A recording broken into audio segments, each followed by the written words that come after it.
Do you want to be a fighter? RMC. There's only one Tyson Fury. Fighters Club. I'd like to take this chance to apologize to absolutely nobody. Alexandre Herbinet. I am the greatest.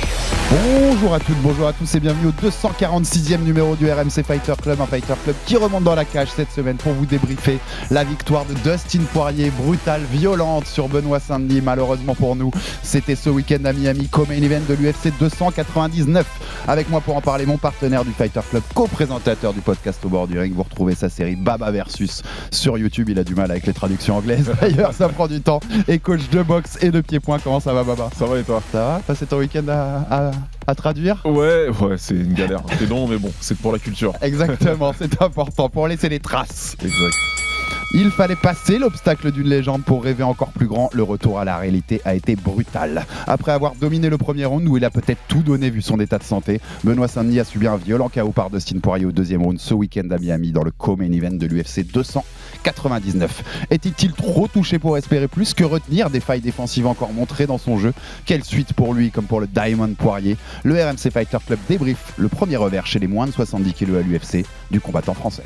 Il va falloir les bloquer. Voilà. Tout de suite, Benoît. Attention à la guillotine. Et la guillotine, il aime la tenter de Poirier, on vous avait prévenu. Sinon, il la tente.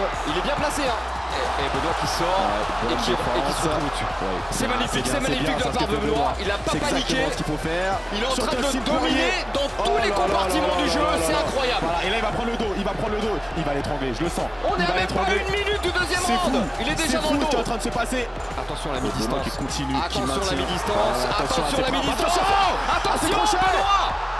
Oh là là là là là là. Et la guillotine derrière. Faut défendre les mains sur cette guillotine. C'est bien, montez les mains. Oh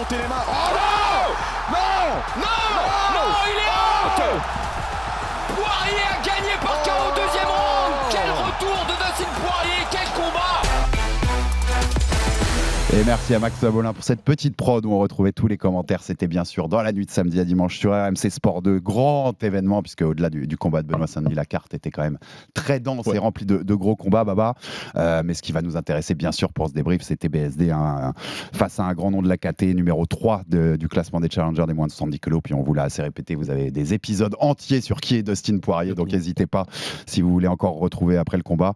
On va faire ça en 3 points, mon Baba, je te propose. D'abord, le premier point, c'est le point santé, puisque j'en ai parlé dans mon intro et c'est quand même important c'est même très important de le dire. Donc je vais citer pour l'instant tout simplement le message de Benoît qu'il a laissé sur les réseaux sociaux. Seule apparition médiatique de Benoît depuis le combat. 2 points. Malheureusement, je n'ai pas pu pleinement m'exprimer car mon corps n'a pas suivi après une semaine d'antibiotiques pour lutter contre une infection. J'étais présent mais mon corps absent. Il ne réagissait pas comme d'habitude. Je n'avais qu'un round à offrir. Alors on a bien vu toute la semaine les photos avec ce bouton sur la tête de Benoît. Donc on se supputait. Il y avait beaucoup de rumeurs là-dessus. Donc il le confirme, il y avait une infection, il y a eu de l'antibiotique. Ça change beaucoup. À quel point, tu vois, Baba, à quel point on peut le rentrer en moi sur mon conducteur, je l'ai mis, je le dis tout de suite, c'est une contextualisation, c'est un fait, c'est pas une excuse, ça ne doit pas être une excuse. Mais à quel point ça change beaucoup de choses selon toi, Baba? Ouais, c'est compliqué parce que le problème avec l'infection, il le nomme pas, mais on a tous dit que c'était un staphylocoque, on est là. Ouais. Bon, pour moi, c'est assez clair. Ça se traite avec les antibiotiques, ça te casse. L'infection en elle-même déjà te casse, et puis ensuite le traitement des antibiotiques, ça te fatigue, ça te prend de l'énergie, donc ça peut être un facteur, ça peut être un des facteurs en tout cas. On sait aussi qu'il a eu plus de poids à couper que d'habitude, un peu plus, 1 kg à 1,5 kg de plus que d'habitude. Ça a pu jouer aussi en fait? Ouais, tout ça, tous ces éléments-là jouent, mais tu sais, quand on avait reçu Daniel, il avait dit quelque chose de super important sur ça. Il avait dit que ton combat, tu peux le perdre dans la Fight Week. Ouais, bien sûr. Avec tout ce qui peut se passer, donc je cite juste lui-même en fait. Et c'est des éléments qui se sont passés, encore une fois, c'est un autre facteur, c'est un des facteurs, peut-être que les deux sont liés, probablement même, mais en tout cas, ouais, c'est un facteur de ce qui s'est passé. Ouais, bien sûr, pour contextualiser aussi un message qu'on a eu dans le week-end aussi de Mohamed Mokaev, donc le flyweight, moins de 57 kg à l'UFC britannique, qui lui parlait, en fait, c'est marrant parce qu'il parlait de sa victoire contre Alex Perez, toute récente, parce qu'il a eu aussi un staphylocoque dans la préparation, mais ça correspondait complètement en timing avec le combat de Benoît. Il dit, je cite 2 points, ouvrez les guillemets, Mokaev, un staph et les antibiotiques, c'est une des pires choses qui peut vous arriver avant un fight. Votre corps s'écroule, tout simplement. Il dit, just breaks. Aucune puissance, un manque de concentration, des vertiges, on n'est pas soi-même, quoi. C'est ce qu'il dit, donc voilà, c'est ce qu'a vécu un peu aussi Benoît pendant tout ça. Je vais être clair, il aurait pas dû prendre le fight, vu l'importance du fight. Ah, c'est trop dur à dire ça. Ouais, je sais. J'ai envie de. C'est une question provoque parce que. Ouais, c'est clair. Non, j'ai envie de te donner une vraie réponse et tout, tu vois. Mais c'est dur à dire parce que si c'était un combat entre guillemets ordinaire, où je m'entends, il est 12, il aurait pris le 11 ou le 10, tu vois. Franchement, ça aurait peut-être valu le coup de dire bon là je suis malade, c'est pas la peine, je lâche l'affaire. Mais tout s'était tellement bien goupillé en termes de négo, en termes de management, ils avaient vraiment fait le taf pour qu'ils soient dans les conditions d'affronter un top 3 de la KT que je crois que tu peux pas reculer. Non, je pense que tu peux pas reculer non plus. J'ai vu Cyril Diabaté qui, parlant de ce combat, disait t'es un combattant, tu peux y aller, t'y vas de toute façon. Et voilà, il est debout, il se dit que je vais y aller.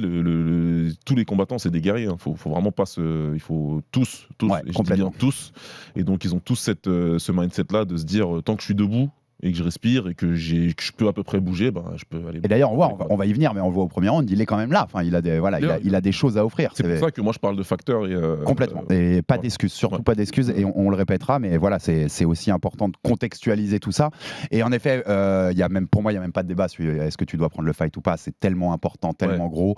Si tu es en état, en effet, d'y aller, il faut y aller. Guillaume Pelletier avait expliqué quand même que eux, quand ils avaient eu ce combat, ils n'avaient pas trop négocié, même le salaire, tout ça, parce que l'opportunité est tellement énorme. T'as pas envie qu'elle te file entre les doigts. Pareil, imagine à 4 jours du truc, tu dis non, en fait, je vais pas fighter Dustin Poirier pour un co-main event d'une carte comme ça. Ouais, c'est compliqué. T'es pas Dustin Poirier, justement, tu vois, avec tout le respect qu'on a pour Benoît, au niveau influence superstar, t'es loin de ça encore.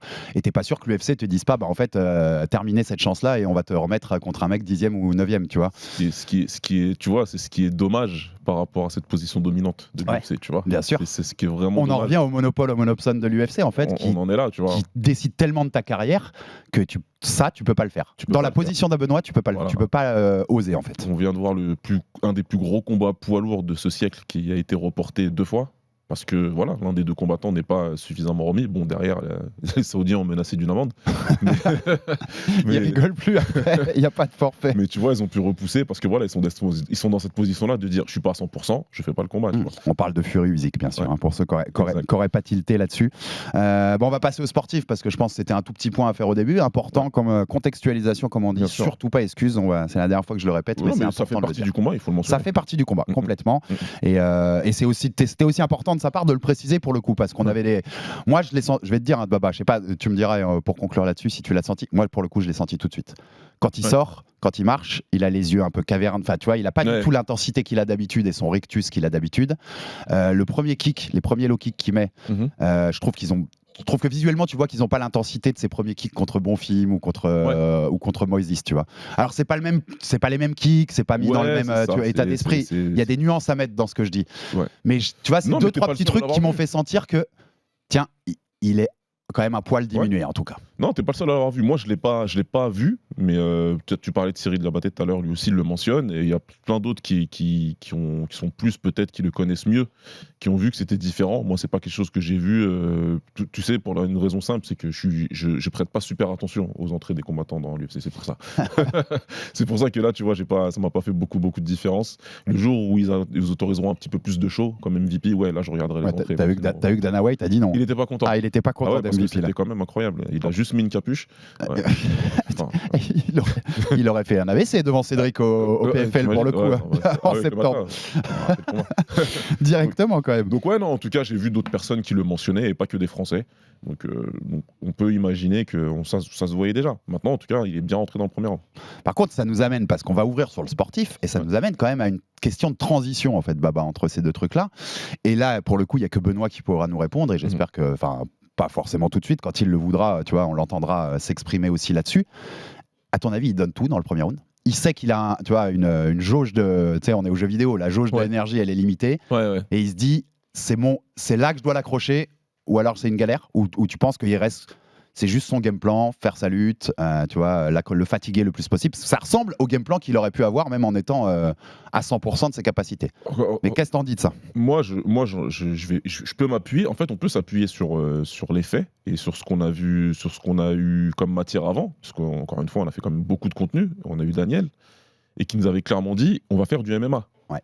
On va faire du MMA, et il a fait du MMA. Il a fait du MMA et il a varié tout. Il a varié tout le travail, debout, au clinch, au sol. Il a vraiment sorti l'arsenal du MMA, et c'était vraiment bien.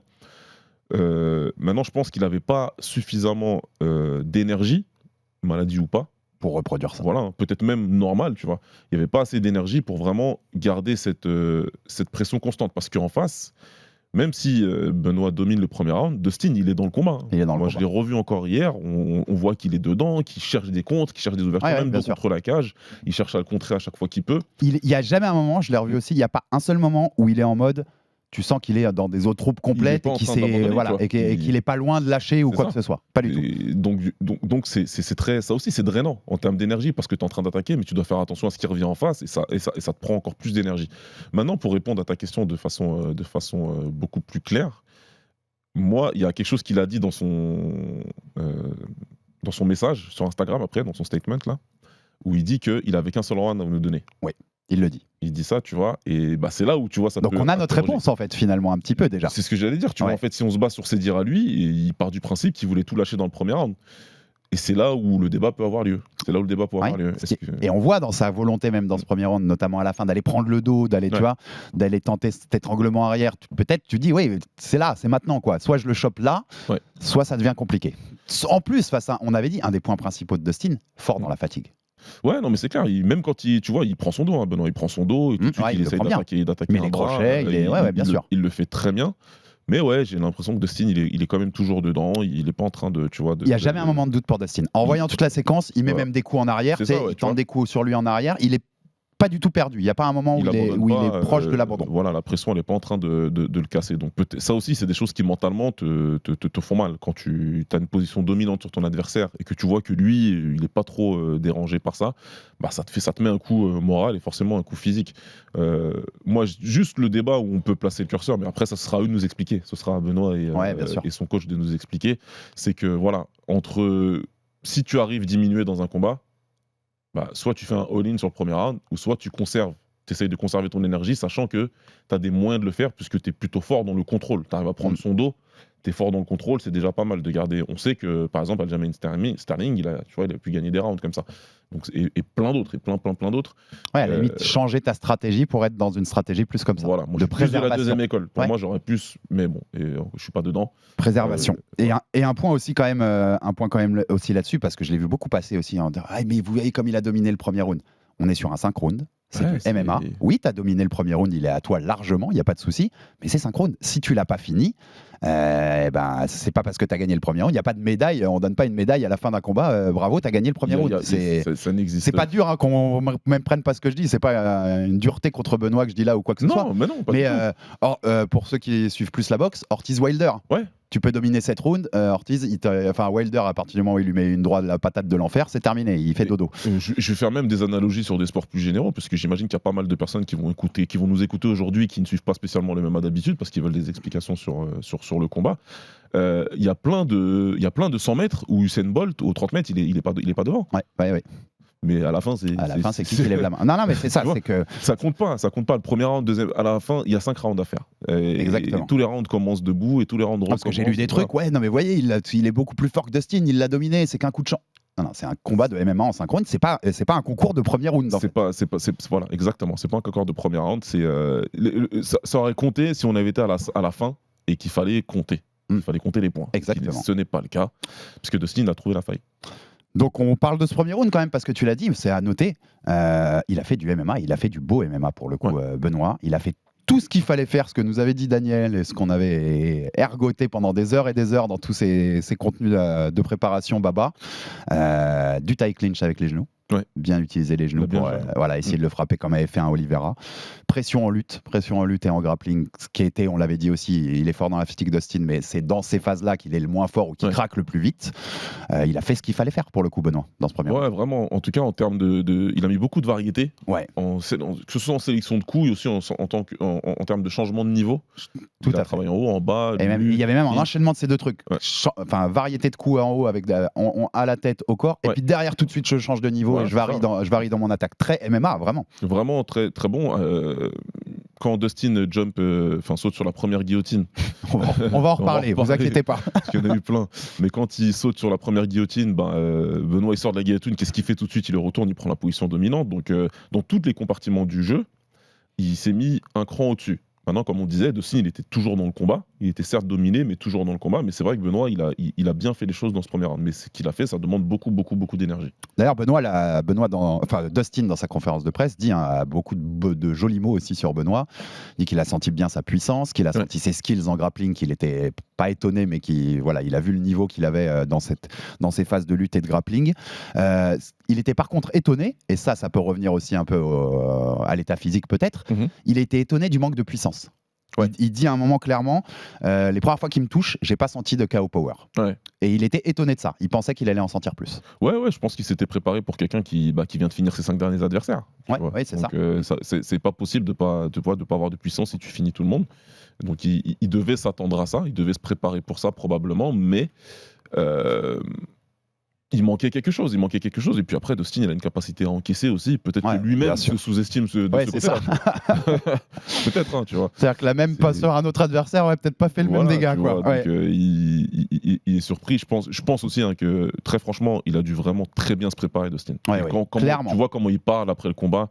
Que de toute façon, on reviendra sur lui probablement. Là, on est sur le mindset qu'il a expliqué après, moi, j'ai kiffé. T'inquiète, on va faire un gros bloc aussi sur Dustin parce que ça mérite, en fait. Et il disait aussi, dernier point sur sa conf, sur ce qu'il dit sur Benoît et sur la partie technique, il dit qu'il l'aurait pensé aussi plus puissant sur, je cite, ses hanches et son grip contre la cage. Ouais. Tu vois, puisqu'il venait du judo aussi. Il s'attendait à avoir plus de difficultés à gérer les takedowns, et il dit même en souriant, il m'amène jamais au sol. C'est moi qui me jette 3 fois au sol en sautant sur mes guillotines. Ce qui est vrai en plus. C'est vrai. C'est pour ça il a pas réussi à l'amener vraiment au sol. Le BSD, il a beaucoup lutté contre la cage sans réussir, tu vois, en cherchant le double leg ou vraiment en essayant de tirer sur les hanches, mais il n'a pas vraiment réussi. Et c'est parce que Dustin, à chaque fois, il voit une opportunité de guillotine et il la saisit. Et puis, la deuxième chose, c'est que Benoît, il a pu, dans le deuxième aussi, tu vois, avoir une position dominante, prendre le dos, mais ne pas réussir à la conserver. Tout début du deuxième, tout début du deuxième, tu vois. Et là, tu vois, c'est frappant. Tu vois ça, tu te dis, ok, d'accord. Parce que normalement, quand il est au-dessus, lui, il arrive à faire quelque chose, tu vois.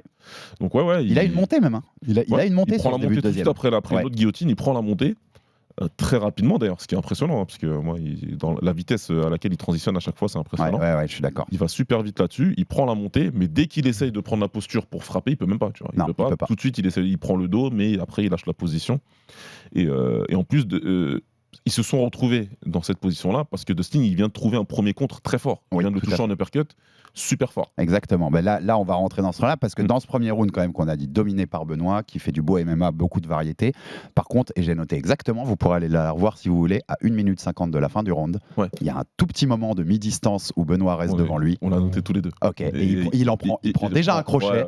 Et là, tu te dis, alors il l'encaisse celui-là, mais tu te dis, ok. Si ça repart dans des phases comme ça, on est mal. Si ça passe, c'est chaud. On a vu le même, donc hein, on est d'accord. Ouais, il se fait effleurer 1 fois, 2 fois, et tu dis, ok, tu vois, Dustin, il est très conscient de ce qu'il est en train de faire, même s'il subit la pression, il est en train de chercher, tu vois, à chaque fois, boum, d'esquiver et de contrer durement. Donc tu te dis, si ça touche, ça touche. Et la fatigue aidant, évidemment, il y en a un qui peut moins bien défendre, et puis Dustin, comme tu l'as dit, comme il est tellement fort dans la fatigue que lui, c'est l'inverse. Il grandit pendant que le combat se prolonge. Et là, il trouve ses contres, il est beaucoup plus slick. De toute façon, il prend une petite soufflante dans son coin, Dustin, au premier, où il dit arrête de chercher les guillotines, quoi, et commence à utiliser ta boxe. Et je pense, connaissant Dustin, qui a cette connaissance aussi de son sport, de lui-même, même, je t'ai dit, ce coup à 1,50 de la fin du premier round, je suis sûr que là, dans sa tête, il s'est dit vas-y, redonne-moi une opportunité comme ça, on va rigoler. Il sait que ça passera. Tu vois. Et donc il le touche, ils vont tous les deux. Il essaye encore une guillotine, ça passe pas. Benoît prend la montée et il prend le dos, mais pour rien. Et là, ça se relève. Et là, tu te dis, ça peut peut-être être compliqué. Tu vois, c'est marrant parce qu'il y avait l'euphorie un petit peu du moment, tout ça. Mais j'entendais Taylor je crois que Taylor, il était très conscient de ce qui se passait. Parce que moi, je le voyais commencer à être de plus en plus dans les avertissements. Tu vois, au fur et à mesure que le combat progressait. Et je pense, le combattant, il a vu. Le combattant qui est en Taylor commence à se dire. Là, il y a quelque chose qui va commencer à clocher. Je vois ce que tu veux dire. Et donc, il y a ce début de deuxième round, tu le racontes, où il y a encore, on peut se dire à ce moment-là encore, il refait ce qu'il fait au premier round. Et on va revoir un round où il domine et il peut être potentiellement à 2-0 à la fin de ce round. Ouais. Et puis, à un moment, ça se relève. Et là, il y va. Ouais. Et là, il y va. On y va, on va à la bagarre. Plus, les commentateurs en ont rigolé, mais à l'inter-round, Daniel lui dit ce qu'il lui répète à chaque inter-round depuis je ne sais pas combien de combats. Il était parfait inter-round, Daniel. Tu peux pas. Prends ton temps, je cite une nouvelle, prends ton temps sur tes positions. Sois patient, va pas à la bagarre. Va pas à la bagarre. Et à ce moment dont on parle là, il fait exactement tout l'inverse de ce que vient de lui dire Daniel. On est d'accord? Il se précipite sur Dustin avec les mains un peu basses, et c'est pour ça qu'il prend le contre en uppercut. Et derrière, ça se relève, il reste en face, sauf que Dustin, il choisit de ne plus reculer. À ce moment-là, Dustin, il choisit de plus reculer. C'est assez frappant d'ailleurs, tu vois, parce que quand il se relève là de cette position-là, où Benoît il avait son dos, Dustin se relève, et là, il plante ses appuis dans le sol, il recule plus. Et là, tu te dis, va frapper. Et il frappe 3 fois à partir de là. Et c'est terminé. Exactement, c'est terminé. Et on va réécouter Dustin Poirier, ça c'est au micro de l'UFC en backstage dans les interviews d'après-combat, et qui explique par A plus B combien il avait tout prévu, ce scénario de fin contre BSD, grâce à quelqu'un qui s'entraîne avec lui à la TT, Thiago Moises. Il s'est baissé pour envoyer un overhand et j'ai cassé son timing avec un uppercut. Ses jambes sont un peu parties, mais quand il est revenu, il était ouvert, le menton levé et les mains baissées, à essayer de me toucher. Nous avions travaillé dans les vestiaires, l'UFC a les images. Nous nous entraînions à faire un truc, parer, envoyer le crochet. Il a combattu mon pote Thiago Moises et quand il a mis Thiago le dos contre la cage, il a commencé à lancer les combinaisons qui partaient de la hanche avec le menton en l'air. C'est un puncher décent et un gros gars, mais il lâche tout dans chaque coup sans le faire avec la meilleure technique. Ça va venir, il est encore jeune, il progresse encore. Mais nous avons vu beaucoup d'ouvertures et j'ai vraiment senti que mon crochet droit allait être là pour en profiter. Eh oui, boy was it, donc il l'a bien dit, puisqu'en effet, quand il a touché, ça a éteint la lumière. En fait, il a tout dit, mais il a résumé ce qu'on avait dit dans la prépa. La grande faille de Benoît qu'on avait toujours vue, il l'a vu lui aussi contre Moises, et il a répété la même séquence. Preuve aussi qu'en fait, depuis Moises, pour le coup, on est obligé de le dire, Baba, il n'y a pas eu de progrès là-dessus niveau Benoît. Ouais, en tout cas, là, il y a eu un... Il y avait, pour moi, Moises, c'était à l'UFC Paris 2, excuse-moi avant que tu répondes, c'était à l'UFC Paris 2 en septembre pour la contextualisation. Non, pour moi, il y a eu un refus là il y a un refus de voir cette faille-là, parce que son coach la voit.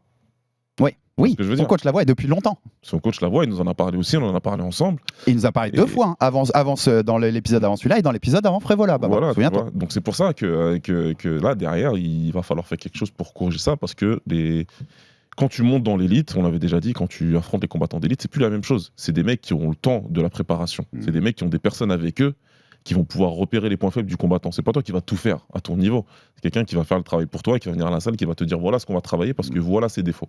Et c'est comme ça qu'on va le faire. Et puis en plus, il avait encore plus de chance Dustin, puisqu'il avait un ancien adversaire de BSD avec lui.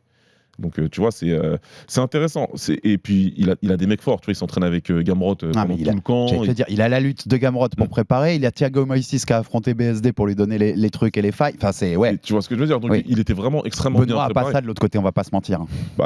Ça pouvait manquer, ça c'est clair. Maintenant, il avait ses qualités à lui et de toute façon, il avait les qualités pour gagner ce combat-là, clairement. Ouais, bien sûr, il le montre. Et ce premier round, chose que j'ai pas dit, mais ce premier round prouve que techniquement, on va le dire clairement, il a le niveau du top 5 UFC Benoît Saint-Denis. Il a le niveau. Il a le niveau. Il a le niveau. Maintenant, il va falloir se réformer, entre guillemets, pour pouvoir combattre de façon un peu plus intelligente. Le diable, plus tu montes, plus le diable est dans les détails. Exactement. Et ça, ce détail, c'est plus un détail, c'est un point très important. Et je vais le dire clairement, Baba. S'il ne change pas un minimum ça, c'est rédhibitoire face à l'élite de l'élite. Ça va être trop compliqué. Ouais. Ça va être trop compliqué parce que tout le monde va pouvoir exploiter ces tendances-là et d'une manière ou d'une autre, ils y arriveront. Et si il n'arrive pas à les terminer assez rapidement, ça deviendra compliqué, tu vois. Donc, comment tu peux pas. Il faut vraiment partir du principe que là, ils viennent de voir quelque chose qu'il faut absolument corriger. Voilà. Je sais pas comment, mais il faut le faire.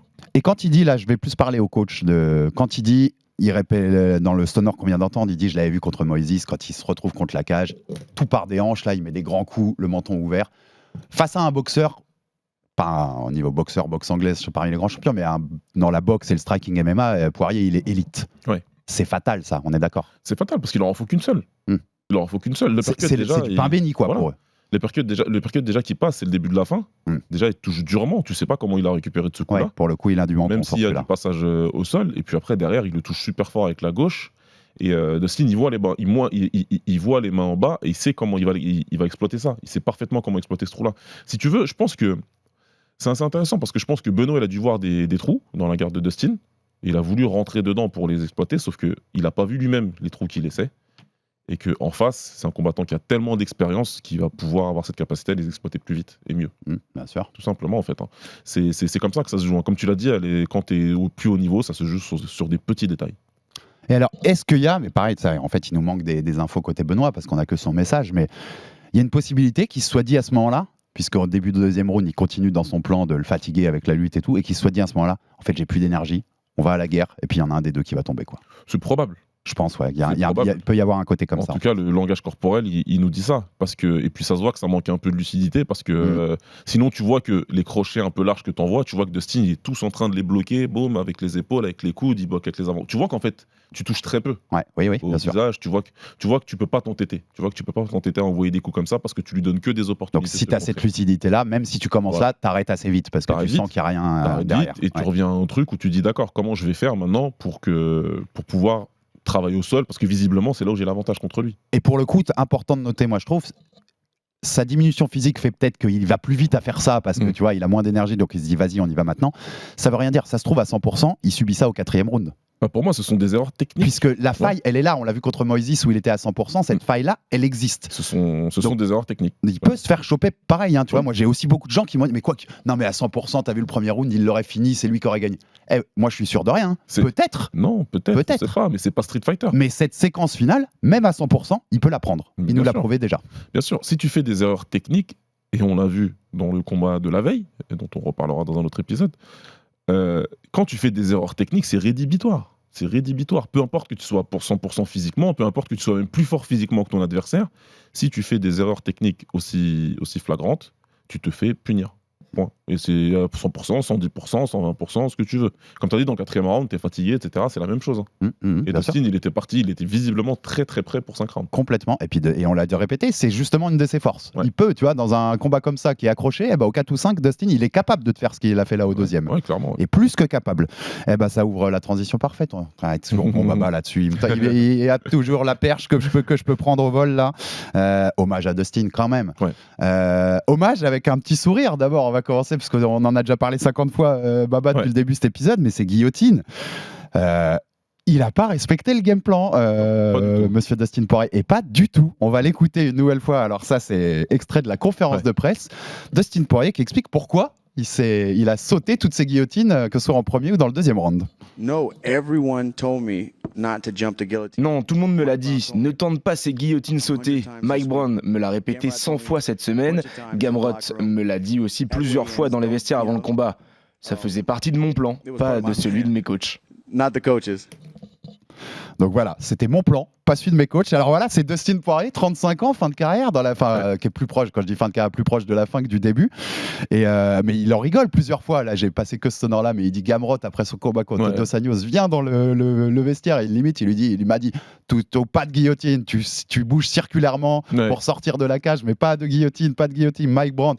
Il raconte aussi un moment sur la dernière, au 2e round, qui apparemment est celle qui est le plus proche de passer. Enfin, en tout cas, c'est ce que dit Dustin. Et nous, les gens sur place disaient qu'en effet, Benoît était quand même bien rouge sur celle-là. Il dit je commence à la voir comme ça. Mike Brown me regarde, me dit non, tu le fais pas. Il vient de me prévenir à l'inter-round et il me dit je le regarde et je lui dis bah si, et il y va. Il a un côté presque. Je fais ce que je veux, quoi. Ouais. Franchement, dans la conférence de presse, il était. Tu le regardes comment il sourit, comment il est malicieux en train de parler de ça. Tu sais, on aura dit un gosse qui a fait la bêtise que tout le monde lui a dit de ne pas faire, tu vois, et qui le fait en toute connaissance de cause. Moi, j'ai dit sur Twitter, peut-être qu'il avait parié sur une victoire de lui-même sur guillotine, parce que en tenter autant à contre-courant, vraiment, tu te dis, mais pourquoi il a fait ça, quoi. Une fois, 2 fois, 3 fois, après le percut, très franchement, s'il se concentre sur du ground and pound, il termine. Il finit, tu vois. Ouais, je suis d'accord. Je pense qu'il finit. Il laisse Benoît tomber et il finit. Mais il veut la choper. Mais il dit en conf qu'il la veut absolument. On rappelle, c'était son 30e combat à l'UFC, 39e en carrière, je crois. Il a jamais finalisé en guillotine. C'est marrant parce que nous dans l'émission La Carte, Antoine et Taylor avaient vu ça comme une des armes de Dustin, et c'en est une. Même Rabib, il en place une qui est pas loin finalement à l'époque dans leur combat. Mais il en a jamais finalisé. C'est ça. Il a fait des bravo choke, il a fait des armbar, il a fait un peu tout ce que tu veux, Dustin, mais il a jamais finalisé ça. Et tu sens que il le dit en fait, c'est même pas tu sens, c'est un objectif de fin de carrière. C'est un de ses objectifs. Tu sens que ça le frustre de ne pas avoir de victoire sur guillotine. Sûrement qu'à la salle, il doit en placer à l'appel et qu'il comprend peut-être pas pourquoi en combat il n'arrive pas à finir là-dessus. Donc il était vraiment concentré. Ce qui laisse vraiment, encore une fois, penser que lui, tu vois, il était vraiment bien dans son combat. Tu vois, encore une fois. Toi, t'es coach de Dustin, t'en rigoles après le combat? Ou tu lui dis quand même arrête d'aller à l'encontre du game plan? Ouais, juste après le combat. Non, je le boude pendant bien 20 minutes. Je lui fais la gueule. Je vois. Non, mais parce que tu sais, toi, t'es le coach, tu vois. Tu dis, et en face, il y a un mec qui est très compétent en grappe, qui a pu lui prendre la montée juste après une guillotine ratée, tu vois. Moi, à ce moment-là du combat, Ouais, tu vois, là, c'est le coach. Là, je me mets dans les habits de Mike Brown. Je me dis, mais c'est pas possible, quoi. Tu vois, La flemme. T'es chiant, sérieux, t'es super chiant, quoi. Tu vois, parce que imagine, ça se finit comme ça derrière. Oui, c'est ça. Et là, C'est prendre des risques, en fait. T'as envie de le tuer, tu vois. C'est incroyable. En tout cas, jamais de défaite de suite Dustin Poirier. Ça se confirme encore. En conf, tu sentais que c'était un truc important dans sa tête. Ouais. Il y avait le côté défi contre le jeune qui monte, qui voulait, tu vois, se tester comme Alvarez lui avait donné sa chance, lui, à l'époque, et voir ce qu'il valait contre ce mec qui avait fini 5 personnes de suite. Et puis il y avait ce côté, il le répète plusieurs fois, il n'y avait pas moyen que je perde 2 fois de suite, tu vois, c'est un truc qui j'ai l'impression qu'il lui importe beaucoup dans sa legacy aussi. Ouais, c'est clair. Moi, tu sais où j'ai vu qu'il était préparé, hein, je l'ai dit à l'antenne, je sais pas si tu as suivi sur MC Sport la soirée, mais quand il arrive avec la casquette War, blanche et rouge de Marvin Hagler, les mecs sont prêts quand ils ont cette casquette-là, je te le dis tout de suite, ils connaissent leur histoire et ils sont prêts. Ouais, non, mais en plus c'est vrai que Dustin c'est un vrai fan du game, il a toujours respecté le game. Moi j'ai kiffé ce que tu mentionnes, ce qu'il a dit par rapport au fait que pour lui c'est un juste retour des choses par rapport à quand Eddie Alvarez lui a donné sa chance. Déjà il donne du respect à un des plus grands noms de sa catégorie et puis derrière le fait qu'il a envie de faire la même chose à l'heure où tous les jeunes champions arrivent, touchent la ceinture, elle est même pas encore dans leur armoire, qui veulent déjà aller chercher un combattant d'une autre catégorie ou je ne sais pas quoi. T'inquiète que j'ai mis un bon tir à O'Malley après le main event sur le plateau. Voilà, voir des mecs comme ça qui respectent le game à ce point-là, tu vois, à ce point-là, et on dit toujours c'est super important pour la legacy de quelqu'un, pour la légende de quelqu'un, c'est super important d'avoir pris les mecs qui étaient au-dessus de toi quand tu montais, tes contemporains, et puis les mecs qui arrivent derrière. Quand tu as fait ces 3 choses-là, c'est bon. T'es un Hall of Famer, mais pour de vrai. Tu vois pas. Donc c'est fort, c'est du respect. Comme il l'explique, j'ai vraiment kiffé. De toute façon, c'est simple. À la pesée, les speakers de l'UFC, ils l'introduisent futur Hall of Famer. Il n'y a aucun débat sur Dustin Poirier. Et puis il y a Dana White derrière en conférence de presse qui a insisté beaucoup là-dessus en disant que c'était ça qui faisait les légendes. Non, mais sa place, elle est réservée. Son rond de cuir, il est là au Hall of Fame, c'est sûr. Ça va être parce qu'on ouvrait avec ce truc de la guillotine où on dit il respecte pas le game plan. Il va falloir le dire aussi, Baba, sur ça. C'est pas le meilleur Dustin Poirier qu'on a vu. Non. Pour le coup. Je vais aller plus loin. On a vu un Dustin Poirier qui était. C'était pas super intelligent. Non, on est bien d'accord. Il a fait des choses qui est vraiment, encore une fois, si t'es un fan de Dustin ou si t'es dans son coin, tu t'arraches les cheveux pendant la majorité du combat. Pendant l'immense majorité du combat, tu te demandes ce qu'il est en train de faire. Tu peux aller un peu plus loin sur ce qu'il a mal fait pour expliquer aux gens qui nous écoutent ? Lui aussi est parti un peu à la bagarre. Lui aussi est parti un peu à la bagarre, alors qu'en fait, dans les premiers échanges, on voit qu'il a un avantage. On voit qu'il a un avantage en termes de précision, il est meilleur. Il est plus précis, il est plus patient. Et puis en plus, tu sens qu'avec son footwork, avec son jeu de jambes, il peut balader un peu BSD. Tu le vois. Tu sais qu'il frappe, pardon de te couper, mais il frappe beaucoup moins sur la totale. Quand tu as les stats UFC de la fin de combat, il frappe beaucoup moins, il touche beaucoup moins que Benoît à la globalité, surtout après le premier round. Par contre, coup significatif, 82% d'efficacité. Ce qui est un chiffre. C'est hallucinant. Hallucinant pour ceux qui ne suivent pas ces sports-là de très près. C'est hallucinant. C'est hallucinant. À ce niveau-là, tu vois. L'élite, en règle générale, c'est un peu plus de 30%. Tu touches pas beaucoup plus que ça. Donc 82%. C'est un chiffre vraiment énorme. Et voilà, il a été très précis, il a été très sniper quand il l'a voulu. Mais souvent, il a reculé en ligne. Souvent, il s'est laissé mettre un peu la pression. Il a accepté en fait cette pression-là pour pouvoir bagarrer avec BSD. Et puis surtout, les, je crois, 5 guillotines, 4 ou 5 guillotines qu'il a voulu tenter. Où il s'envoie lui-même au sol, donc, comme il le dit. Tu t'envoies au sol contre un grappleur compétent. Une fois que tu la lâches, toi, t'es sur le dos.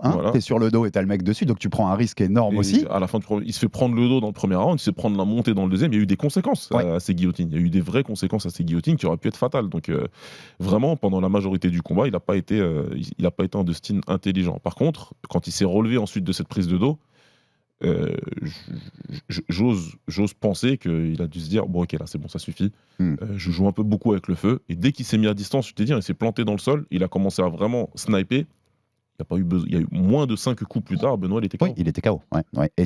Et en fait, mais c'est au moment où Benoît part là-dessus, c'est pour ça que c'est terrible, c'est que là tu rentres dans le jeu total de Dustin, quoi. Tu boxes à mi-distance, la distance idéale contre un mec qui boxe mieux que toi. Ouais, c'est ça. Qu'est-ce que tu peux faire contre ça, il faut respecter la chose. C'est ça. Non, mais tu vois ce que je veux dire. Une fois que tu es là-dessus, tu peux presque rien faire. Comme tu dis, 5 coups plus tard, tu es KO. En fait. Ça va trop vite. Donc voilà, dès qu'il a choisi, entre guillemets, de suivre le game plan, parce que l'un de ses coachs, c'est vraiment son coach en anglaise, en boxe, qui fait beaucoup boxer là-dessus. Il a fait exactement ce que son coach lui a demandé, ça a marché, quoi. Bon, on ouvre le dernier thème, Baba. C'est un peu la suite aussi pour les deux. Alors, on reste une nouvelle fois en premier parce que c'est aussi ce qui nous intéresse dans la bulle franco-française, mais à Benoît.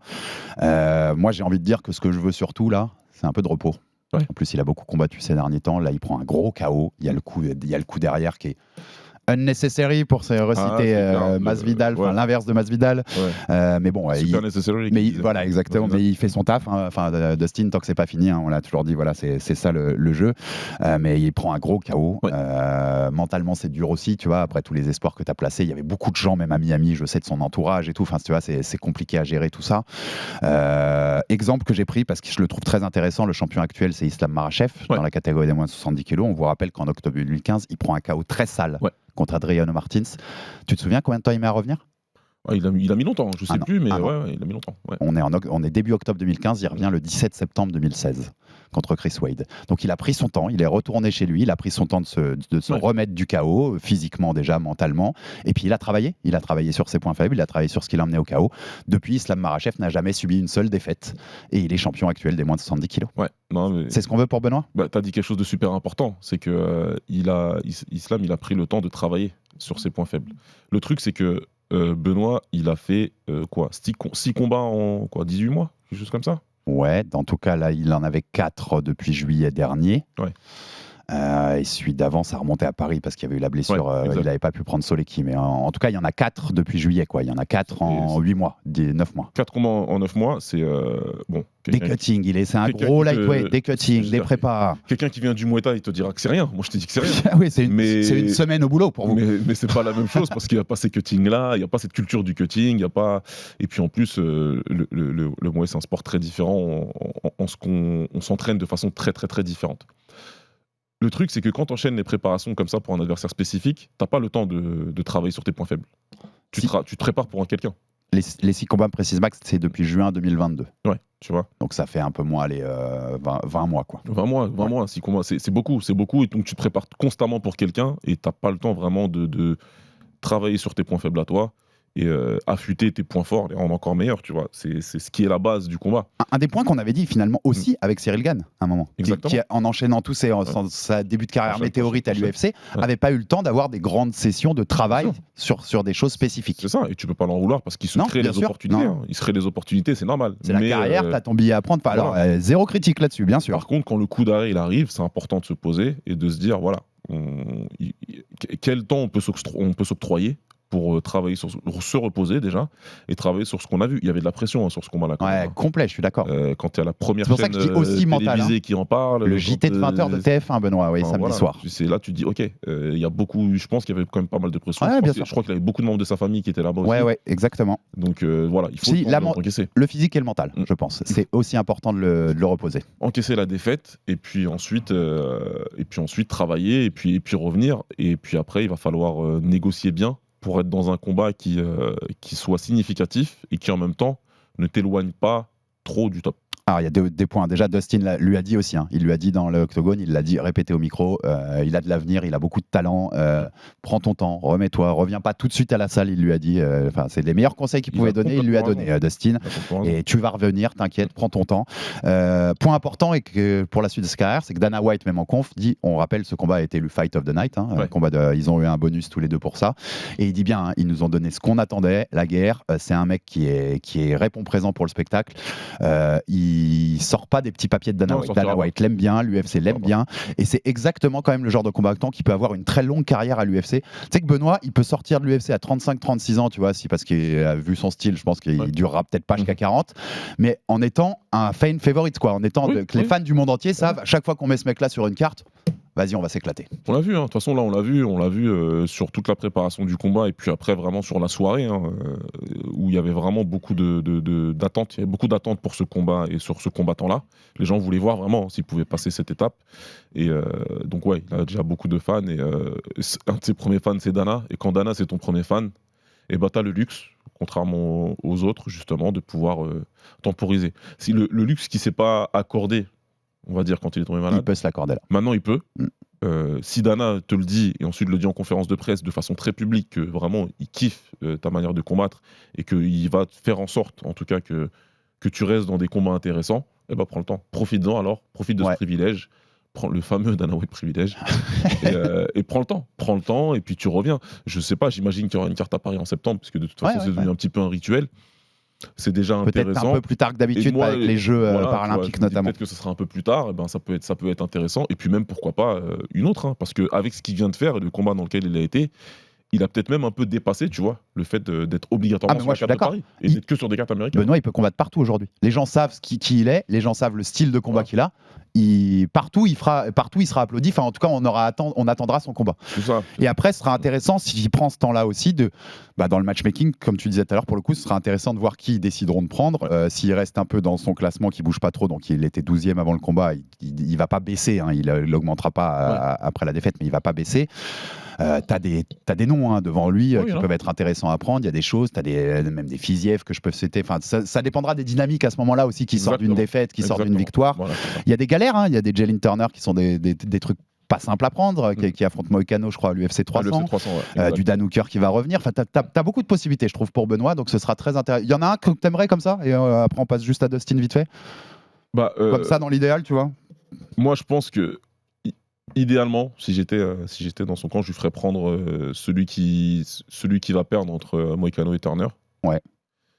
Parce que je pense que celui qui gagne va monter un peu. C'est un bon choix, je trouve. Je pense que c'est pas mal. Après, il faudrait un combat qui puisse lui faire retenter de monter, mais peut-être moins haut, tu vois. Et Turner, il doit être peut-être 11. Je sais pas s'il est juste devant. Je crois qu'il est juste devant. Il est juste devant et Moïcano est juste derrière. Ça doit être 11 et 13, un truc comme ça. Donc c'est vraiment autour de lui, t'as raison. Ça serait pas mal. Parce que le combat qu'on avait évoqué avant que Poirier soit annoncé, c'était Gamrot. Mais comme il vient de gagner. Oui, tout à fait. C'est pour ça que je dis les dynamiques, tu vois, ça dépendra des dynamiques du moment. Il n'a pas d'intérêt à prendre BSD tout de suite. Il reste Dariush, je le voulais, qui sortait d'une défaite, il le voulait. Mais bon, finalement, ça a été Poirier. Tu sais jamais si Dariush combat pas d'ici là. Tu vois, je pense qu'il y a beaucoup de possibilités. Dariush et Hooker, ce sont des noms qu'il peut prendre et qui le permettraient de retenter, de repasser une étape. Et on finit par Dustin, la suite qu'on veut pour lui. Et ce qui est marrant, c'est que le clin d'œil, c'est que notre scénario un peu ouf qu'on avait déjà cité ici, il aurait pu avoir lieu finalement. Si BSD avait éteint très vite Poirier, parce que je ne sais pas si vous avez vu depuis, déjà Dustin, il répète en conf, moi je ne combats plus que pour une chose, c'est être champion du monde incontesté. J'ai été intérimaire, je veux cette ceinture incontestée, sinon je ne serais plus là. Il est quand même fier, ça c'est pour le clin d'œil, mais il est très fier d'avoir rejoint, puisqu'il est maintenant à égalité avec Edson Barboza pour le bonus de Fight of the Night. Ah d'accord, je sais. Il en est à 9, égalité dans l'histoire de l'UFC, toutes catégories confondues. Et il a même dit, j'y tiens à être numéro 1 en finissant de ma carrière, parce et il a raison, je pense, c'est un bonus, c'est un record qui ne sera pas facile à aller chercher. Contrairement à d'autres petits records, comme on en a plein, tu vois, nombre de coups, victoire la plus rapide, ce que tu veux, celui-là, il va être difficile à aller chercher. S'il le monte à 12-13, un truc comme ça, ça peut être très compliqué à avoir, mais le but, c'est toujours d'être champion. Donc, il a fait un petit tweet, Islam in June, Islam Makhachev en juin en Arabie Saoudite, puisqu'on avait dit avec Tsarukyan Oliveira à l'UFC 300 et Gaethje contre Holloway aussi au 300, il y a possibilité que ni Gaethje, ni Oliveira, ni Tsarukyan ne soient prêts pour le mois de juin et l'Arabie Saoudite, et Islam veut combattre sur cette carte qui sera le 22 juin, et Islam a répondu. Alors on suppose d'ailleurs que c'est Ali Abdelaziz qui a répondu, puisque c'est lui qui a le Twitter d'Islam, mais il a dit en gros je suis chaud, donc on peut avoir, et franchement c'est legit. Islam contre Dustin au mois de juin, ça nous plaît? Bien sûr que ça nous plaît. Ouais, c'est cool. Ça le fait. Il le mérite. Il le mérite parce que c'est celui qui prend le plus de risques dans cette caté-là. C'est lui qui prend vraiment le plus de risques et puis à chaque fois il arrive à se replacer dans le combat qu'il faut. Les autres gars, s'ils peuvent pas répondre présent, c'est tout à fait normal que Dustin ait cette chance-là encore une fois. Lui, il dit qu'il aime bien aussi l'idée de la trilogie contre Gaethje. Pas forcément tout de suite, mais il aime bien ce truc. Ils sont un partout. Il s'est fait éteindre la dernière fois. Il a envie et ils le feront. Oui, ils le feront 100% parce qu'ils ont le même âge et qu'ils sortiront à peu près en même temps de l'UFC. Et pour le coup, prêt comme ça, projection, mais Islam Dustin, ça donnerait quoi, tu penses? À part le fait qu'au bout de 30 secondes, il va tenter une guillotine sautée parce que maintenant c'est la base. Mais... non, franchement, je vois pas. Je le vois pas s'imposer. Moi non plus. Je vois vraiment pas comment il peut battre Islam. Je serais content d'être surpris, mais je vois pas. C'est vrai que pour le coup, pour la symbolique pure, si jamais la seule guillotine qu'il arrive à finir de sa vie, c'est Islam, c'est incroyable. Ce serait tellement MMA. Ouais, grave, exactement. Il faut pas l'exclure, hein, mais voilà. C'est très, très, très MMA, t'as raison, mais c'est moi aussi, je vois quand même Islam. Islam, c'est quand même. C'est pas la même puissance, c'est pas le même grappling exactement que Khabib, mais c'est un peu un copier-coller avec un striking un peu meilleur, enfin en tout cas plus efficace. Non, mais clairement, si Islam était dans les positions que BSD avait eu. Oui, exactement. Au premier round. Ouais, ça se termine. On en parle. Ouais, ça se termine. On est bien d'accord. En tout cas, incroyable. Enfin, même revoyez toutes ces interviews de fin de post-event à Dustin, parce qu'au-delà d'être un grand champion, c'est un grand homme. Marrant, lucide, il analyse très bien le truc, c'est chapeau. Et même quand on lui dit la salle a explosé sur ta victoire, c'est vrai qu'il était à Miami, première fois qu'il combattait à Miami, alors qu'il s'entraîne en Floride à la TT, il avait jamais combattu même en Floride, dans cette région de la Floride. Et on lui dit la salle, c'est vrai, elle a explosé, elle a érupté quand l'arbitre a arrêté le combat. Et il dit juste, mais c'est parce qu'on m'en avait mis ma cote à 3, et donc ils ont tous parié sur moi, c'est pour ça qu'ils étaient. Enfin, tu vois, j'ai adoré tout ce qu'il a dit. C'est un immense champion, Dustin Poirier. Il était très bien, il avait des très bonnes réponses. Et puis moi, franchement aussi, j'ai aimé la crotte de nez au niveau des bookmakers, parce que ça reste aujourd'hui incompréhensible. Ouais, totalement, et très respectueux pour BSD. Et d'ailleurs, tu vois, l'ensemble, on a vu passer ça avant l'event, l'ensemble des médias spécialisés américains, donc qui ont moins le biais que les bookmakers aussi parfois, et puis qui n'ont pas le biais français qu'on avait nous. Je crois qu'il y en avait sur 15, il y en avait un seul qui donnait BSD. Ils donnaient tous Poirier. Ils donnaient tous Poirier. C'est vrai que cette côte avait un peu un côté manque de respect au final pour Dustin. Et clin d'œil à Samir, Bourès, qui était avec nous dans l'épisode sur Dustin, parce que tout son brick wall qu'il nous avait expliqué sur la défense, qui s'est tellement amélioré avec les années de Dustin, et ce que tu disais tout à l'heure, sa capacité à parer. Avec les avant-bras, les coudes, avec les avant-bras, avec tout ce qui... Exactement, on l'a vu dans le combat. On l'a vu dans toutes ses phases de striking. Et Samir l'avait dit. Et ça s'est vu encore. Donc gros clin d'œil à lui comme d'habitude, et on le réinvitera très vite dans le Fighter Club. C'est toujours bien d'avoir ça. Merci mon Baba pour ce débrief. On a encore beaucoup de choses à dire, je pense, sur Benoît comme sur Dustin dans les mois à venir. En tout cas, plein de force à Benoît aussi pour se remettre. C'est jamais facile de subir un premier KO dans sa carrière. Abonnez-vous sur toutes les plateformes pour rater aucun épisode du Fighter Club. Envoyez-nous de la force, des commentaires, des pouces bleus. Ça fait toujours avancer le bousin. Et à très vite pour un nouvel épisode du RMC Fighter Club. Salut mon Baba. Salut. RMC Fighters Club.